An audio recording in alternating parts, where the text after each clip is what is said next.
Hai, welcome back to my channel. Aku udah lama banget gak bikin vlog atau video YouTube. Emang gak upload dan emang gak bikin. Dan ini pertama kali aku bikin lagi setelah beribu-ribu purnama kali ya. Aku bikin resolusi 2022 tahun ini itu bisa upload video YouTube minimal, nggak minimal sih ya, kalau bisa seminggu sekali gitu, atau nggak minimal banget sebulan sekali, biar YouTube aku ada isinya gitu ya.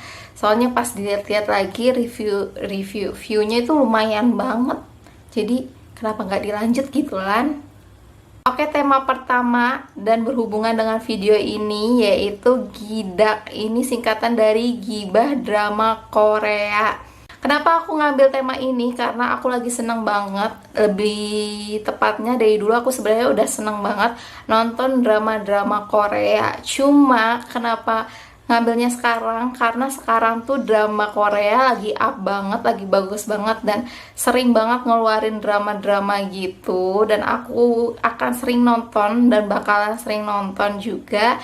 Dan aku sering komen juga nih karena sering nonton. Jadi aku juga bisa ngebandingin gitu kan, gimananya. Jadi kenapa enggak aku buat video reviewnya sekalian. Atau bahasa enaknya ya, kita gibahin aja bareng-bareng, iya nggak? Setuju kan? Kita gibahin drama. Kamu yang nonton video ini pasti suka nontonin drama-drama kan? Yuk kita gibahin bareng-bareng. Setuju? Setuju dong.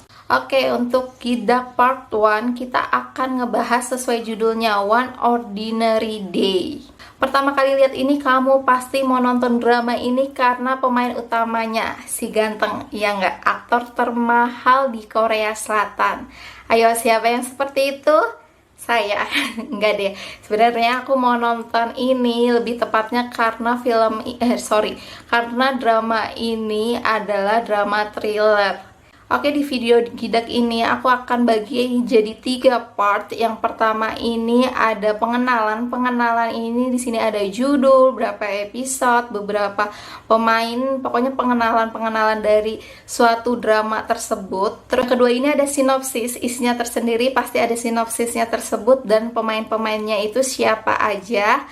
Nah, yang ketiga ini ada review. Review ini pastinya review dari aku. Sebelum review itu aku bakalan cerita dari awal sampai akhir singkatnya drama tersebut kayak gimana, dan review aku untuk drama tersebut bagaimana, dan aku bakal kasih rate dari drama itu tersendiri itu berapa. Oke, langsung aja kita bahas One Ordinary Day. Ini itu drama keluaran View yang baru aja tayang pada 26 November kemarin. Dan saat ini udah selesai karena dia terdiri dari 8 episode aja. Penulisnya tersendiri yaitu Kwon Sun Gyu. Aku lihat biar nggak salah pengucapannya. Drakor ini di remake dari serial BBC yaitu Criminal Justice. Nah, Criminal Justice tersendiri ini sudah dapat banyak banget penghargaan nih. Yang aku bilang tadi, drama Korea ini dibintangi oleh aktor termahal di Korea Selatan, yaitu siapa lagi kalau bukan si ganteng Kim So Hyun. Nah, si Kim So Hyun ini sudah membintangi banyak banget drama. Drama-dramanya itu sukses-sukses semua, dari mulai Dream High sampai yang terakhir itu It's Okay Not to Be Okay. Nah, Kim So Hyun ini juga sering banget membintangi peran-peran yang karakternya dia berbeda setiap dramanya. Yang tadi aku bilang aku tertarik banget nonton drama ini karena genrenya thriller. Lebih lagi dia mengangkat tema detektif. Ini drama-drama yang bergenre kayak gitu tuh aku suka banget. Jadi akhirnya aku nonton. Oke, langsung aja kita masuk ke sinopsis. Ini aku bacain sinopsisnya. Nah, One Ordinary Day ini adalah sebuah drama yang mengeksplorasi sistem peradilan pidana dari perspektif yang sangat populer melalui kisah sengit dua pria seputar kasus pembunuhan seorang wanita. Kim Hyung So diperankan oleh Kim So Hyun, namanya dibalik aja, adalah seorang mahasiswa biasa sampai suatu malam menyenangkan mengubah hidupnya dan menyebabkan dia diidentifikasi sebagai tersangka utama dalam pembunuhan mengerikan terhadap wanita yang menghabiskan malam bersamanya. Ngeri banget gak sih? Terus, hidup Hyung So seketika jatuh ke dalam jurang maut. dengan semua bukti tidak langsung yang mengarah padanya sebagai pembunuhan. Jaksa ingin menyatakan dia bersalah seiring dengan meningkatnya tekanan dari liputan media yang sensasional dan ambisi egois mereka. Nah, saat Hyung So menjadi pasrah dengan nasibnya, secercah harapan muncul untuknya dengan hadirnya Shin Jun Han. Ini itu diperankan oleh Cha Seung Won. Dia itu seorang pengacara yang di bawah standar, tetapi satu-satunya yang bersedia mencoba membelanya. Melawan segala rintangan, pasangan harus melakukan pertarungan yang intens untuk mewujudkan keadilan mereka sendiri dan mengungkapkan pelakunya. Nah, ini dia pemain-pemainnya, ada pemain senior juga, dan ini banyak banget pemain-pemain yang bagus-bagusnya juga. Bisa langsung dilihat aja di sini karena sejujurnya aku belum tahu banyak dan belum banyak tonton drama-dramanya mereka, cuma sering lihat aja pemain-pemain ini. Lanjut ke review time. Sejujurnya aku tuh gemes banget untuk ngebahas drama satu ini. Sebenarnya aku tuh agak males sih, tapi gemes gitu kalau misalkan nggak diomongin. Paham nggak sih? Kelihatan nggak sih kalau misalkan aku bakalan kasih rate drakor ini berapa? Ya cuma ini kan pendapat aku ya. Kalau misalkan pendapat kamu bisa aja berbeda. Selera orang juga beda-beda. Tolong banget kalau misalkan pendapat kita berbeda, jangan dibuat slack atau gimana ya. Oke, singkatnya di sini Kim Hyung So ini adalah seorang mahasiswa yang cukup lugu, yang jarang bergaul sama temen-temennya. Tapi pada suatu saat dia tuh diajak party gitu sama temennya, dan ia mengiyakan pada malam hari. Dia kayak menggunakan taksi ayahnya tapi tanpa izin, jadi pergi diem-diem gitu. Pas di jalan itu dia ketemu sama seorang cewek yang tiba-tiba masuk ke taksinya. Nah, dia itu udah ngejelasin kalau misalkan dia tidak terima orderan, cuma si ceweknya ini masih bersikukuh untuk tetap naik taksinya dia. Sampai di situ oke, si Kim Hyung So si Kim Hyung So ini menganterin dia nih ke tempat tujuan yang dia mau. Awalnya itu ke sebuah taman danau gitu, aku agak lupa. Nah, di situ mereka bermain bareng. Nama ceweknya ini Gukwa. Nah, setelah dari danau ini, si Gukwa ini ngajak si Hyung So untuk ke rumahnya Gukwa. Nah, disitulah terjadi permainan awalnya. Terus habis itu pas tertidur, tiba-tiba si Hyung So ini terbangun dan melihat Gukwa sudah meninggal. Banyak banget darah-darah berceceran di tempat tidurnya. Singkat cerita, di situ dia panik banget. Akhirnya dia membersihkan sidik-sidik jarinya atau membersihkan bekas-bekas yang mungkin bisa terlihat oleh polisi dalam penyelidikan. Akhirnya setelah itu dia buru-buru untuk pergi, tapi di jalan dia dihadang oleh polisi karena di situ polisi melihat dia seperti mabuk. Dan pokoknya singkat cerita gitu, akhirnya dia ketahuan kalau misalkan dia menjadi tersangka utama dalam kasus pembunuhannya Gukwa ini. Si Hyung So ini dipenjara, sedangkan keluarganya ini kan keluarga yang kurang mampu, jadi dia nggak bisa menyewa pengacara. Tapi ada satu pengacara, yaitu Shin Jo-ong. Ini adalah pengacara kelas bawah gitu. Nah, di sini dia itu mempercayai kalau misalkan Hyung So ini nggak salah. Semuanya udah deal, ada seorang pengacara yang namanya udah besar banget, melihat kasus ini punya peluang besar untuk menaikkan namanya dia. Akhirnya dia mengajukannya dengan bayaran free, dan keluarganya Hyung So ini sangat senang dan mengiyakan untuk diambil alih oleh pengacara tersebut. Singkat cerita ini, si pengacaranya ini udah ngasih tahu kalau misalkan Hyung So-nya harus A, B, C, D sampai Z gitu.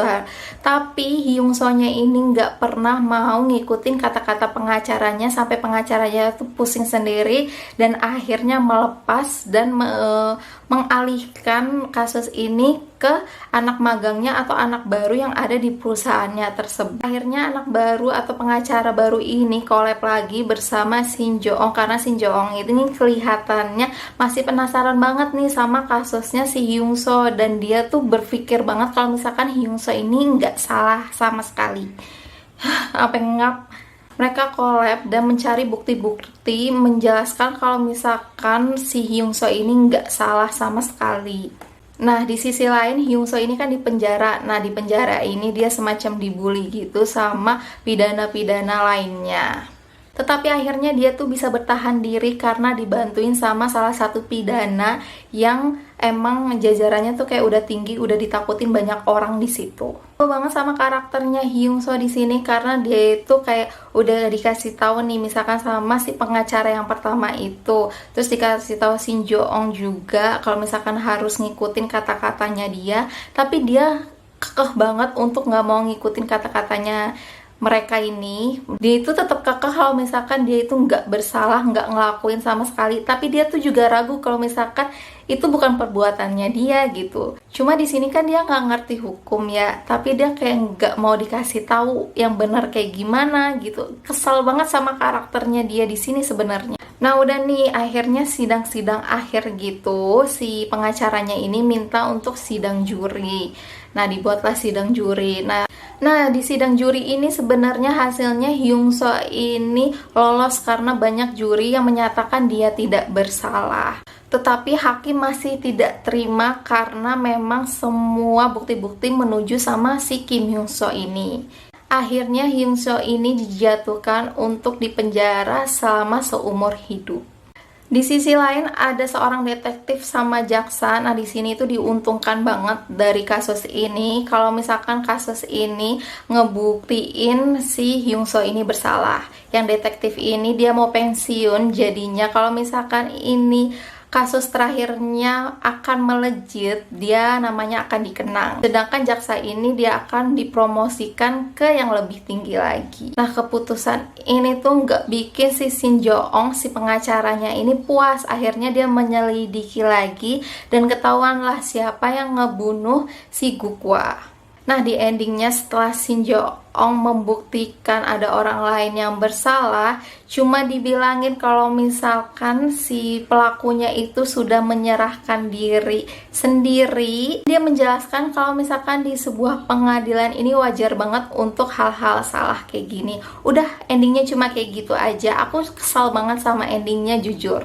Oke, kita bahas per episode ya. Episode 1 itu keren banget, bikin orang pengen nonton. Episode 2 sampai dengan 6 itu asli nggak jelas banget, terlalu muter-muter, terlalu bertele-tele menurut aku.